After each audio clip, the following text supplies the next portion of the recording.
Bismillah. Assalamualaikum warahmatullahi wabarakatuh. Alhamdulillah wassalatu wassalamu ala Rasulillah wa ala alihi wa sahbihi wa man tabi'ahum bi ihsanin ila yaumiddin. Alhamdulillah, pada kesempatan kali ini kita masih diberikan nikmat oleh Allah Subhanahu wa taala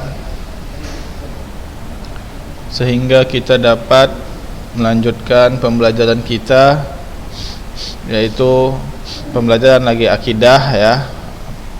Pelajaran akidah, mata pelajaran akidah, yang mana di sini kita memakai kitab Qawaidul Muslah ya, memakai kitab Qawaidul Muslah, yaitu karya Syekh Shalih bin Utsaimin untuk kelas 12 ini ya.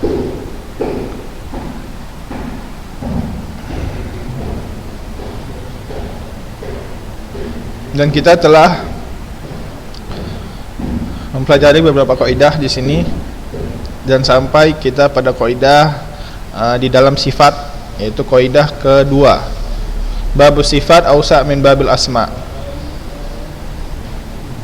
Bab sifat lebih luas daripada bab asma. Maka kita mendapatkan kaidah bahwasanya setiap sifat mempunyai setiap nama mengandung sifat, tapi tidak semua sifat mempunyai nama. Dan kita telah membahas itu. Sekarang kita masuk di dalam kaidah ketiga di dalam qawaidus sifat,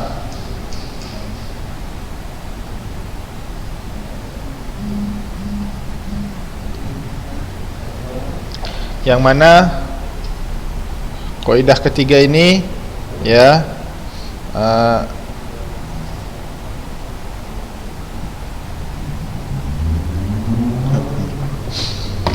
ini menjadi sebuah permasalahan yang besar di dalam asma wa sifat ya. Kita lihat sekarang sifatullahi ta'ala tanqasimu ila qismain subutiyah wa salbiyah ya. Lihat di sini sifat-sifat Allah terbagi menjadi dua, yaitu sifat subutiyah dan sifat salbiyah. Subutiyah itu dari kata subut ya, subut artinya dari kata sabata, artinya penetapan atau ditetapkan, yang telah ditetapkan. Dan salbiyah ini dari kata salbun ya, salbun ya, salbun dari kata salaba ya, itu artinya meniadakan ya, meniadakan atau menafikan ya, meniadakan atau menafikan ya, itu maksudnya. Bisa juga salbiyah ini diartikan dari biasanya kalau di matematika dia diartikan negatif ya, tapi kalau di sini meniadakan. Jadi ada sifat yang ditetapkan, ada sifat yang ditiadakan. Itu dia maksudnya sifatu subutiyah dan sifatu salbiyah. Sifat subutiyah itu sifat-sifat yang diadakan, yang ditetapkan. Adapun sifat salbiyah, sifat-sifat yang ditiadakan. Kita lihat di sini sekarang.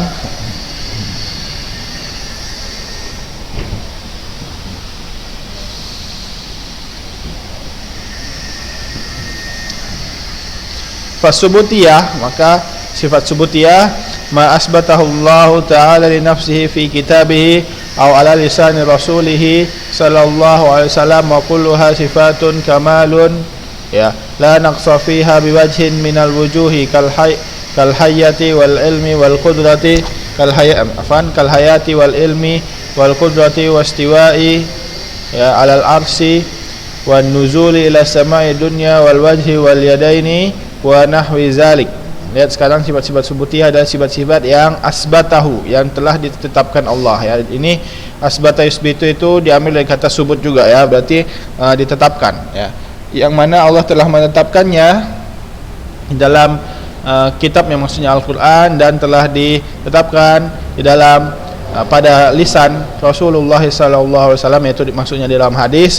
Wa kulluha, dan semua sifat subutiyah ini adalah sifat-sifat yang kamal, yang sempurna, bagi Allah Subhanahu wa taala, la naqsa fiha, tidak ada sisi kekurangan, ya, tidak ada kekurangan di dalamnya, biwajhin minal wujuh, dari setiap sisinya, seperti maha hidup, ya, seperti sifat ilmu, ya, kemudian seperti sifat kudrah, kemampuan, kemudian seperti sifat apa, istiwa alal arsy, itu tidak ada kekurangan sedikit pun di dalamnya, ya, berbeda dengan logika kita yang mengatakan itu ada kekurangan. Dan kemudian sifat nuzul ila sama, turun kepada samaud dunya, ya, turun ini tidak, turunnya Allah tidak mengharuskan sesuatu. Ketika turun berarti ada sesuatu yang di atas Allah Subhanahu wa taala, itu tidak, waliyadzubillah, ya, karena turunnya Allah berbeda dengan turun makhluk, ya. Laisa kamitslihi syai'un wa huwa sami'un basir. Nah, turun kepada langit dunia, berarti belum sampai langit dunia, pokoknya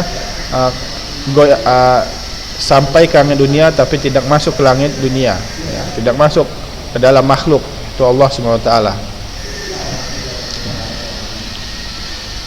Wal wajhu, dan apa, wajah, dan yadain, tangan, dan seterusnya, itu tidak ada kekurangan, biwajhin minal wujuh, ya, dari setiap sisinya. Fayajibu isbatuha lillahi ta'ala haqiqatan alal wajhil la'iq bihi bidalilis sam'i wal aqli.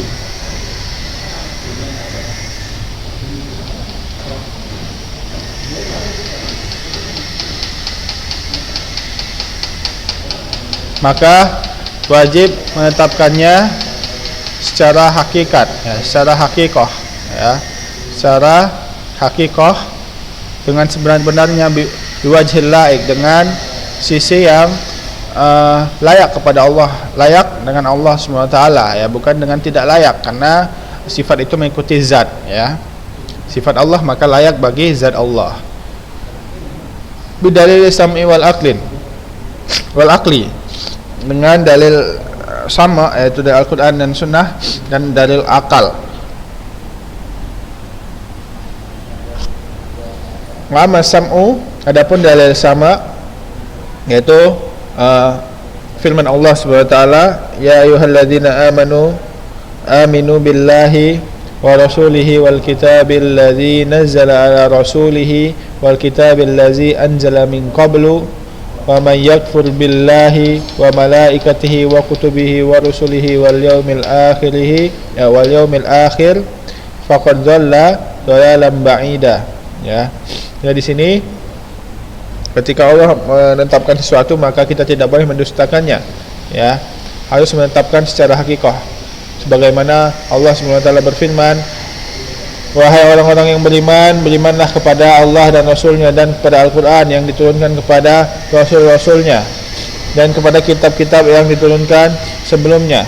Dan barang siapa yang kufur, ya, atau mendustakan terhadap Allah dan malaikatnya dan kitab-kitabnya dan rasul-rasulnya dan hari kiamat, faqad dhalla dhalalan ba'ida, maka dia telah apa? Sesat dengan kesesatan yang sangat jauh. Fal imanu billah yatadammanu al-imanu bi sifatihi wal imanu bil kitabil ladzi nazzala ala rasulihi yatadammanu al-imanu bi kulli ma jaa fihi min sifatillahi wa kaunu Muhammadin sallallahu alaihi wasallam rasuluhu, yatadammanul imana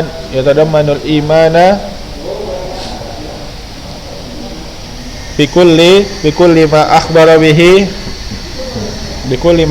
bihi an mursilihi fa huwa Allahu azza wa jalla, dan itu adalah Allah Subhanahu wa taala. Kita lihat di sini bahwasanya beriman dengan apa yang termasuk beriman kepada Allah, yaitu mencakup iman kepada sifat-sifat Allah, maka kita harus mengimaninya. Dan iman kepada kitab yang diturunkan kepada Rasulnya, yaitu mencakup adalah beriman dengan apa yang datang di dalam kitab itu dari penetapan sifat-sifat Allah, maka kita wajib menetapkannya juga. Dan keadaan Rasulullah SAW sebagai Rasul Allah itu mencakup beriman bikuli, dengan apa-apa yang Rasul khabarkan, ya, termasuk di dalam sifat Allah Subhanahu wa taala, Oleh karena itu maka kita wajib untuk mengimaninya, dan ketika kita tidak mengimaninya maka kita terjatuh masuk ke dalam ayat ini ya. Kemudian adapun dalil akal ya, fal'an Allah taala akhbara biha an nafsihi wa huwa a'lamu biha min ghairihi wa asdaqa qilan wa ahsana hadisan min ghairihi fa wajaba isbatuha lahu kama akhbara biha min ghairi taraddudin fa inna taradduda fil khabari innama yata'atta hinna yakunul khabaru sadiran mimma yajuzu alaihi al-jahlu awil kadhibu awil ayyi bihaisu la yafsah biha yuri bihaisu la yafsah bima yuridu wa kullu hadhihi al-uyub salasah mumtani'atun ya fi haqqillahi azza wa jalla fawajaba qabulu khabarihi ya alama akhbara bihi. Dia di sini ya. Sekarang kita lihat dalil secara akal ya. Kita lihat bahwasanya Allah mengkhabarkan terhadap sebuah sifat tentang diri Allah SWT, dan Allah lebih mengetahui tentang apa yang dikatakannya dari yang lainnya. Maka ketika kita bilang A, nggak boleh kita bilang maksudnya B. Kenapa? Karena Allah lebih mengetahui, dan Allah ya sangat fasih dalam perkataannya, wa asdaqu qilan, dan sangat jujur maksudnya, dan asdaqu qilan itu sangat pasti perkataannya ya. Kita memahami sesuai yang paling cepat kita tangkap, bukan pakai takwil sana sini atau mengubah makna sana sini. Wah, sana hadisan yang sangat bagus perkataan Allah ya, maka sangat jelas, nggak ada lagi kita bilang ini maknanya belum jelas harus diganti, nggak bisa, kan? Min ghairihi fa wajaba isbatuha, maka kita wajib untuk menisbatkannya, menetapkannya kepada Allah SWT ya, dengan pengisbatan tanpa ragu, min ghairi taraddud, karena keraguan ya. Dan Allah mengabarkan ini tanpa ragu ya. Kenapa? Karena keraguan itu adalah sesuatu hal yang datang terhadap sesuatu yang bisa memiliki sifat jahal dan kazib, bohong dan atau penyakit. Akan tapi Allah SWT sangat mustahil dari tiga sifat ini, jahal, kazib dan dan begitu juga Allah tidak mungkin ada taraddud di dalam kalamnya. Berarti itu adalah tanpa taraddud, menetapkan sifat-sifat itu tanpa keraguan, berarti itu adalah pasti. Ketika dikatakan A, berarti maksudnya adalah A, bukan B atau C. Itu adalah hak Allah SWT yang wajib kita terima ya, tentang apa yang Allah kabarkan. Itu adalah dia secara akal ya. Semoga dapat dipahami. Wa hakadha naqul fi ma akhbara bihi Nabi sallallahu alaihi wasallam anillahi ta'ala fa inna nabiy sallallahu alaihi wasallam a'lamun nasa bi rabbih wa asdaqahum khabaran wa ansahahum idaratan ya, wa ansahuhum iradatan fan wa afsahuhum bayanan fawajaba al-qabulu bima akhbara bihi alama huwa alaihi. Lihat di sini, dan begitu juga terhadap apa yang dikhabarkan oleh dari Rasulullah sallallahu alaihi wasallam kepada umatnya tentang sifat-sifat Allah, maka ketahuilah bahwasanya Nabi Muhammad sallallahu alaihi wasallam adalah orang yang paling kenal, yang paling tahu tentang Rabbnya, bukan si fulan ya. Ketika Nabi mengatakan A, maka maknanya A, bukan B bukan B atau C dan seterusnya. Dan asdaqa khabaran ya, asdaqahum khabaran, sangat paling jujur khabarnya itu adalah khabar dari Nabi Muhammad sallallahu alaihi wasallam. Jadi tidak ada kebohongan atau tidak ada manipulasi di dalam perkataan Rasulullah sallallahu alaihi wasallam. Wa ansahuhum iradatan, dan sangat ingin, dan iradatan, maksudnya keinginan Nabi Muhammad SAW untuk memberikan hidayah kepada umatnya itu sangat besar, ya. Bukan seperti orang yang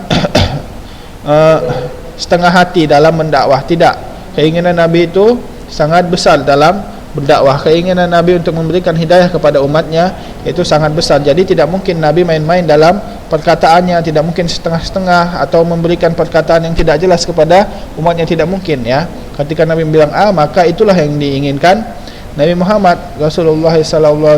Berarti maksudnya A, bukan maksudnya B. Ketika Nabi Muhammad jelaskan A, maksudnya B, maksudnya C, bukan. Akan tapi tetap maknanya A. Wa afsahuhum bayanan, dan sangat jelas penjelasan Nabi Muhammad SAW. Jadi perkataan Nabi Muhammad SAW itu sudah sangat jelas. Tidak boleh kita bilang ini lafaznya tidak jelas, harus diganti. Tidak, ya. Waliyazubillah. Maka diwajibkan bagi kita untuk menerima apa yang dikabarkan oleh dari Rasulullah SAW terhadap umatnya. Itulah dia dalil secara akal. Paham ya sampai sini, ya. Kemudian kita lihat lagi, ya, di sini tadi kita membahas sifat subutiyah, dan sekarang sifat salbiyah. Apa itu sifat salbiyah, yang mana yang artinya adalah peniadaan? Ya, sifat-sifat itu sifat salbiyah adalah kebalikan dari sifat subutiyah, yaitu sifat-sifat yang ditiadakan oleh Allah SWT atau dinafikan, ya, atau disucikan dari Allah SWT. Maksudnya tidak boleh ada pada zat Allah SWT.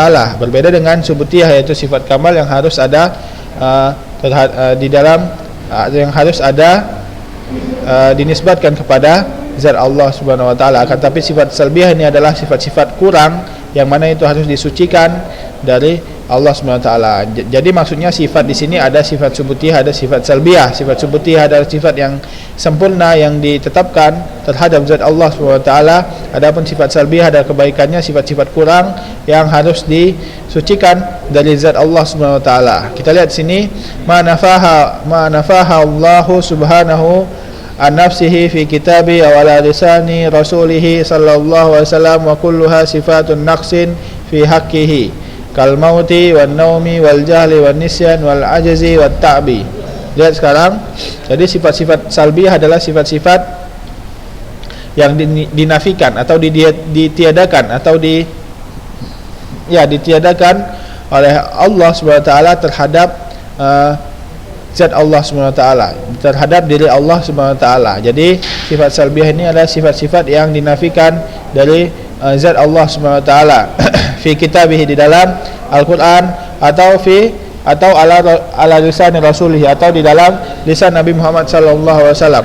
Wa kulluha, dan setiap sifat-sifat salbiyah adalah sifat-sifat naqsin, sifat-sifat kurang yang harus disucikan dari Allah Subhanahu wa taala fi haqqihi. Lihat, itu adalah sifat-sifat yang kurang di hak Allah Subhanahu wa taala. Jadi itu adalah sifat-sifat yang kurang ketika dinisbatkan kepada Allah Subhanahu wa taala. Maka tidak boleh kita untuk menisbatkan sifat-sifat salbiyah ini kepada zat Allah Subhanahu wa taala, seperti maut, ya, sifat mati. Jadi Allah harus disucikan dari sifat maut ini, yaitu tidak boleh, ya. Sangat mustahil bagi Allah mempunyai sifat maut ini. Kemudian naum, ya, sifat tidur. Kemudian jahal, sifat bodoh. Kemudian nisyan, sifat lupa. Ajzi, sifat lemah, ya, dan ta'bis, sifat lelah. Nah, itu adalah sifat-sifat yang mustahil dan harus disucikan dari zat Allah Subhanahu wa taala. Ya, di sini fayajibu nafyuha anillahi ta'ala lama sabaqa ma isbati diddiha. Lama sabaq ma isbati diddiha ala wajhil akmal, wa dzalika li anna ma nafahu Allah ta'ala an nafsihi fal muradu bihi bayanu intifaihi li subuti kamali diddihi, la li mujarrati nafyihi, li anna an-nafya laisa bi kamalin illa an yatadammana ma yadullu ala al-kamali, wa dzalika li anna nafi adam wa dzalika li anna nafi adamun, wal adamu laisa bi syai'in fadlan an yakuna kamalan wa li anna nafya qad yakunu li adamin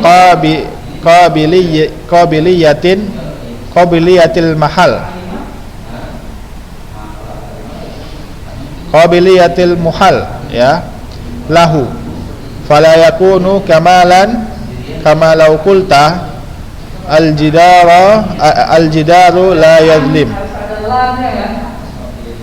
wa qad yakunu lil ajzi anil qiyam bihi fayakunu naqsan kama fi qawli syair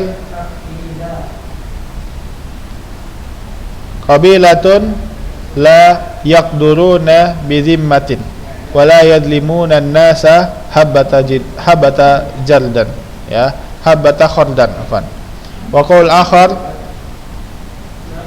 lakinna qaumi in kanu dhawi hasabin laisu min syarri fi syai'in wa in hana. Nah, lihat sampai sini dulu ya. Lihat di sini. Maka kita wajib menafikan sifat-sifat yang disebutkan di atas ini karena itu adalah sifat-sifat kurang ya. Dan dengan apa? Ini ada tanda kutip yaitu dengan menetapkan kebalikan dari sifat-sifat tersebut ya. Ketika Allah menafikan, ketika Allah dan Rasulnya menafikan sebuah sifat dari zat Allah SWT, maka itu untuk mengisbatkan atau menetapkan sifat kebalikan dari sifat yang dinafikan tersebut, yaitu menetapkan kebalikannya. Contohnya, menafikan sifat maut ini, yaitu kebalikannya adalah menetapkan kesempurnaan sifat al-hayat ya. Begitu juga naum ya. Karena naum ini adalah sebagian dari kematian. Maka ketika dinafikan naum, yaitu tidak lain adalah menetapkan kesempurnaan bagi sifat hayat Allah SWT. Begitu juga jahal, yaitu menetapkan kesempurnaan pada ilmu Allah SWT, karena kebalikan jahal adalah ilmu. Begitu juga nisyan ini adalah sebagian dari jahal. Maka ini menetapkan kesempurnaan ilmu Allah SWT, kesempurnaan sifat ilmu. Begitu juga ajzi ya, lemah. Ini menunjukkan kesempurnaan sifat kudrah Allah SWT, sifat kemampuan Allah SWT ya.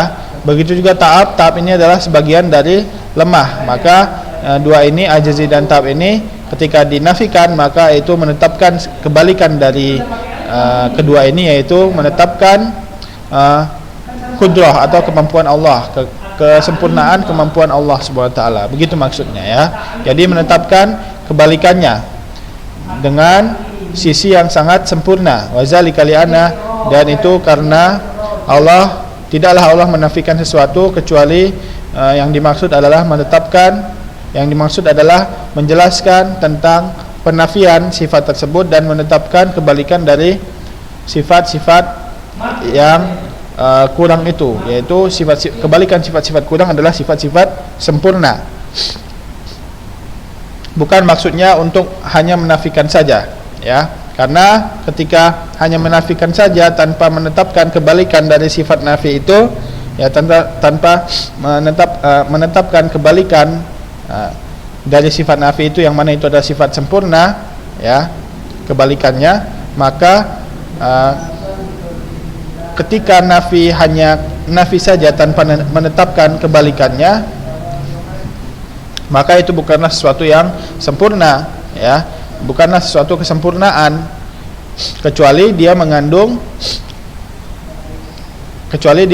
sesuatu yang menunjukkan terhadap sifat kamal, yaitu kebalikannya. Ketika dinafikan sifat naum atau maut, maka itu menunjukkan tentang kebalikannya, yaitu menetapkan kesempurnaan bagi kehidupan Allah ya, bagi hayatullah, bagi sifatul hayat bagi Allah SWT ya.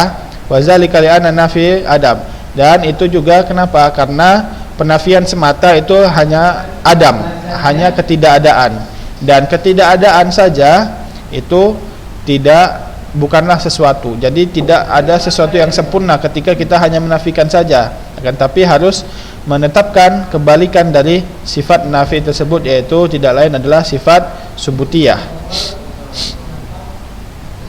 Ya, kemudian fadlan an yakuna kamalan, ya, maka apalagi ketika itu menjadi sesuatu yang sempurna, tidak bisa, maka itu harus jam berapa ini? Ya, maka itu harus menetapkan kebalikan dari sifat kurangnya itu, yaitu adalah sifat subutiyah, baru itu menunjukkan kepada kamalullah, kesempurnaan Allah Subhanahu wa taala. Ya, nafi, ya, karena penafian, ya, penafian itu juga menunjukkan kepada sesuatu yang tidak ada kebalikannya, maka ini tidak menjadi kabal, tidak menjadi sesuatu yang sempurna terhadap Allah Subhanahu wa taala. Maka tidak boleh kita menafikan sifat, hanya menafikan saja, akan tapi dengan maksud menetapkan kebalikan dari sifat salbiyah itu, yaitu sifat subutiyah, yang mana itu menunjukkan kesempurnaan bagi Allah Subhanahu wa taala, ya. Sebagaimana di sini disebutkan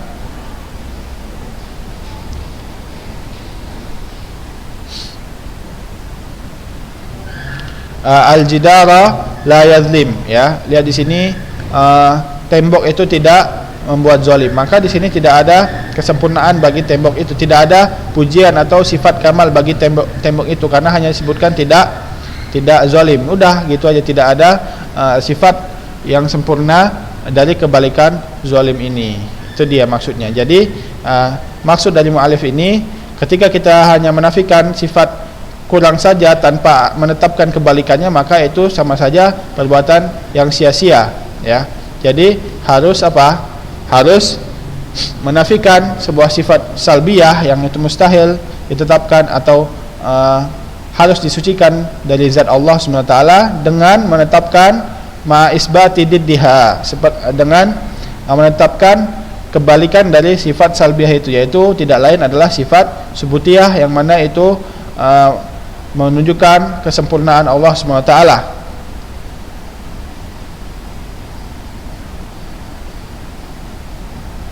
Ya, karena sesuatu itu ketika dinafikan saja tanpa menetapkan kebalikannya, itu bisa saja dia karena lemah, ya.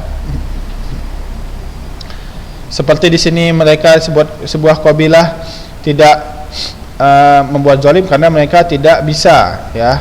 Nah, di sini adalah malah menunjukkan kelemahan, tidak menunjukkan kesempurnaan. Ini tapi disebutkan di syair ini adalah nas, ya. Nah, begitu juga sebuah kaum, ya, tidak membuat sebuah yang syar, yang rusak, karena mereka tidak mampu. Nah, di sini tidak ada kesempurnaan, ya, karena bisa saja sebuah zat itu tidak ditetapkan dengan sebuah sifat karena mereka tidak mampu, akan tapi berbeda dengan Allah Subhanahu wa taala, karena Allah sangat sempurna, ya, lebih mampu dari semua makhluknya, ya, karena Allah maha sempurna. Jadi ketika dinafikan sifat-sifat salbiyah itu dari zat Allah Subhanahu wa taala itu mengharuskan untuk menetapkan sifat yang mana sifat itu adalah kebalikan dari sifat salbiyah itu sendiri, yaitu adalah sifat subutiyah, ya. Itu dia maksudnya. Karena dengan menetapkan kebalikannya itu akan menambah penetapan kita terhadap kesempurnaan sifat Allah Subhanahu wa taala. Wa min zalika, dan contohnya wa misalu zalik, dan contohnya Allah Subhanahu wa taala berfirman, wa tawakkal 'alal hayyil ladzi la yamut, ya. Lihat di sini, dan bertawakallah terhadap zat yang maha hidup yang tidak mati. Nah, di sini, ya, Allah menetapkan Allah yang maha hidup dulu, baru menyebutkan Allah tidak mati. Ya, penyebutan tidak mati di sini menunjukkan tidak lain adalah bermaksud untuk menunjukkan kamalu diddiha, ya, yang menetapkan kebalikan dari kematian itu adalah maha hidup, ya. Jadi penyebutan la yamut di sini tidak lain adalah dimaksud, ya, atau Allah bermaksud untuk menunjukkan atau kesempurnaan sifat hayy, ya, sifat hidup bagi Allah Subhanahu wa taala. Itulah dia, ya. Fanafil maut, maka peniadaan sifat maut ini mengandung kamal hayatihi, mengandung kesempurnaan kehidupan Allah Subhanahu wa taala. Kita lihat waktunya, ya, mungkin sudah sampai sini saja, ya. Memang agak berpermasalahan sifat ini, ya. Semoga Allah memberikan taufik bagi kita untuk memahami permasalahan sifat ini, dan pada kesempatan minggu depan kita akan mengulang sedikit tentang contoh dari penetapan atau penyadaan sifat salbiyah, yang mana itu menetapkan kebalikannya itu adalah sifat subutiyah, yaitu penafian sifat salbiyah menunjukkan kepada penetapan sifat subutiyah, yang mana sifat subutiyah ini adalah kebalikan dari sifat salbiyah tersebut. Itu dia, ya. Isbatus sifatul kamal nafyu sifatus salbiyah, nafyu sifatin naqsin ma'a isbati diddiha wa huwa sifatul kamal. Nah, itu dia yang dimaksud. Mungkin pada pertemuan minggu depan akan kita jelaskan kembali tentang kaidah yang ini, tentang sifat salbiyah dan sifat subutiyah ini, ya. Mungkin itu saja, berhubung waktunya sudah lewat. Itu saja yang dapat disampaikan pada pertemuan minggu ini. Kita tutup dengan doa kafaratul majlis. Subhanakallahumma wa bihamdika asyhadu an la ilaha illa anta wa astaghfiruka wa atubu ilaih. Wassalamualaikum warahmatullahi wabarakatuh.